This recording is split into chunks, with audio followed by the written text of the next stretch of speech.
Hello everyone, 68 BPSC का notification आ चुका है। उसके साथ उसको प्रिपेयर करने की स्ट्रैटेजी भी बहुत ज्यादा पूछी जाने लगी है। स्टूडेंट्स के मन में एक डर बैठ चुका है कि सर पिछली बार हुआ था री एग्जाम, इस बार ना हो, मेरी एक बार में हो जाए अच्छी तैयारी। ऐसा कुछ बताइए स्ट्रैटेजी। तो आज स्ट्रैटेजी के साथ हम इस रणनीति के सेशन में आपसे जुड़े हैं दिशा पब्लिकेशन पर। तो सबसे पहले चैनल को सब्सक्राइब करिए और वीडियो को शेयर करिए ताकि ज्यादा से ज्यादा लोगों तक ये रणनीति पहुंच सके। बीपीएससी के पेपर की बात करें तो जिसे भी सिविल सर्विसेज की बात पता है तो उसे पता है प्रीलिम्स, मेंस और इंटरव्यू इसमें बटा होता है हमारा सिविल सर्विसेज का पेपर आमतौर पर हर जगह। सेम केस है बीपीएससी में। बीपीएससी का प्रीलिम्स का पेपर होता है आपका 150 नंबर का, फिर आते हैं हम लोग मेंस के पेपर में जिसमें 900 नंबर का पेपर होता है और इस 900 नंबर के पेपर में 4 एग्जाम होते हैं जिसमें कि एक क्वालिफाइंग और 3 आपके मेरिट बेस्ड होते हैं, 300 ईच। और हर एग्जाम के लिए आपको मिलते हैं 3 घंटे। 3 घंटे के इस टेन्योर में आपको लिखना होता है अपना पूरा एग्जाम पूरी शिद्दत से, लेकिन उसके लिए आपकी अच्छी तैयारी होना जरूरी है। और उसके बाद हमारा जब आता है इंटरव्यू का राउंड तो वहां पर हो जाता है 120 मार्क्स। और 120 मार्क्स को कैसे गेन करना है ये इंपॉर्टेंट एस्पेक्ट भी हम आपको बताएंगे। तो बने रहिए पूरे सेशन में अंत तक। तो चलिए स्टार्ट करते हैं। हमारी स्ट्रैटेजी में हम क्या देखेंगे, कैसे प्रिपेयर करेंगे और क्या क्या टॉपिक्स हैं जो हाईलाइटेड होते हैं। प्रीलिम्स के बेसिस पे अगर बात करें तो सारा सिलेबस जो हम एक्चुअल में किसी भी सिविल सर्विसेज के लिए कवर करते हैं, current affairs, art and culture, modern history, polity, economics, geography, ये सभी सेक्शंस को आपको उसी तरीके से प्रिपेयर करना है। और थोड़ा बहुत आपको बिहार सेंट्रिक पढ़ना है, यानी कि बिहार का रोल क्या रहा फ्रीडम स्ट्रगल में, दूसरा बिहार कब अलग हुआ बंगाल प्रेसिडेंसी से, और बिहार का किस तरीके से एवोल्यूशन हुआ, और खास तौर पे वो मॉडर्न हिस्ट्री के आपको इवेंट्स को पढ़ना है जो बिहार सेंट्रिक थे। इसके बाद जब आप आएंगे मेंस में तो मेंस में आपको पेपर डिवाइड हो जाता है हिंदी, जो कि आपका एक कंपलसरी सब्जेक्ट है जो आपको क्वालिफाई करना है। उसके बाद आप आएंगे जीएस पेपर 1 पेपर 2 में। जीएस पेपर 1 में केवल मॉडर्न हिस्ट्री है, एंशिएंट हिस्ट्री नहीं रखी गई है। एंशिएंट हिस्ट्री मत पढ़िएगा, ना तो एंशिएंट हिस्ट्री आप ज्यादा ध्यान दीजिए, ना तो आप मिडिवल पर ध्यान दीजिए, आप केवल मॉडर्न पर ध्यान दीजिए। मॉडर्न के साथ इंडिया एंड द वर्ल्ड को कनेक्ट करिए, उसके साथ बिहार एंड इट्स प्रोसेस या कह सकते हैं बिहार का जो स्ट्रगल था इंडिपेंडेंस के लिए उसको ध्यान दीजिए।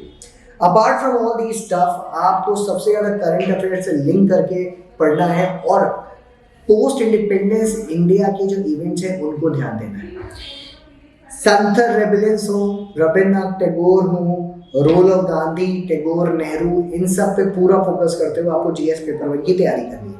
जीएस पेपर 2 पर आएंगे तो आपको वापस वहां पर मिलेगी पॉलिटी, ज्योग्राफी, इकोनॉमिक्स और साइंस एंड टेक्नोलॉजी, जिसको आप करंट अफेयर्स के बेसिस पर अगर तैयार कर लेंगे तो आपका अच्छा खासा नंबर बन जाएगा। ये मैं आपसे लिटरली बता रहा हूँ क्योंकि आप पेपर को देख सकते हो किस तरीके से पिछले पेपर बनाए गए थे। अब इन सब के लिए अगर आपको स्ट्रैटेजी करनी हो या बनानी हो, कहा जाए कि सर कैसे तैयारी करेंगे, तो वो एक इंपॉर्टेंट एस्पेक्ट बेस्ट स्ट्रैटेजी होती है जब हम एनसीईआरटी को लेकर तैयारी करते हैं। तो सबसे पहले आप ओल्ड एनसीईआरटी उठाओगे 6 to 12 और उसको थरली पढ़ोगे। थरली मतलब थरली उसको पढ़ने के साथ साथ आपके दिमाग में एक बात और क्लियर होनी चाहिए कि बिहार और इंडिया इसका मैप वर्क आप जितने अच्छे से कर लो उतना बेटर है। पहले आप बिहार का मैप वर्क पूरा करोगे, उसमें बिहार से रिलेटेड जितने भी एस्पेक्ट है उनको ढंग से पढ़ोगे और मेमोराइज करोगे, क्योंकि कई बार ऐसे भी क्वेश्चंस आए हैं जो बिहार की सोशल इश्यूज को लेकर पूछे गए और वो सोशल इश्यूज जो कहीं ना कहीं उसके ज्योग्राफिकल दायरे के अंदर रह जाते हैं। इसके अलावा बिहार क्योंकि बंगाल प्रेसिडेंसी का हिस्सा हुआ करता था, इसको भी आप इंपॉर्टेंट एस्पेक्ट लेकर तैयार करोगे। करना क्या है, आपको अपने दिन को 3 टाइम स्लॉट में बांटना है और 3 टाइम स्लॉट पे इसलिए बांटना है क्योंकि 3 अलग अलग पेपर की तैयारी आपको डेली बेसिस पे लेके चलनी है अगर आप जल्दी से जल्दी बेटर तैयारी करना चाहते हो। इसके बाद हर एक टाइम स्लॉट को आप मैक्सिमम 3 आवर्स और मिनिमम 2 घंटे का रखोगे, ठीक है। तो यानी कि 6 मिनिमम और 9 मैक्सिमम। अगर आप इतना अलॉट नहीं कर सकते तो आप 1.5 आवर्स तो मस्ट है आपको तीनों सेक्शंस को अलॉट करने के लिए, ये डेली बेसिस पे करोगे। उसके बाद एक प्रैक्टिस सेट जो आपको डेली लगाना है और उस प्रैक्टिस सेट को नेक्स्ट डे एनालाइज करना है, यानी कि हमने क्या किया ये आज किया, लेकिन उसमें कितना सही कितना गलत वो आज नहीं चेक करेंगे, वो हम कल चेक करेंगे। और उस एनालिसिस में जब हम पूरा बनाना शुरू करेंगे एनालिसिस, तो कोशिश करेंगे कि उसको रिटन फॉर्म में बनाएं। रिटन फॉर्म में अगर हम बनाते हैं तो हमारी गलतियां तो हमको पॉइंट होती हैं, प्लस उनमें जो एडिशनल नोट्स होते हैं वो हम तुरंत लिखते चलते हैं। ऐसा अगर आप ज़्यादा नहीं 15 दिन करते हो, 15 दिन बाद आप 3 दिन का गैप लोगे और 15 दिन के बनाए हुए सारे नोट्स और सारे जितने भी आपने पेपर सॉल्व किए उनका रिविजन करोगे इन 3 दिन में।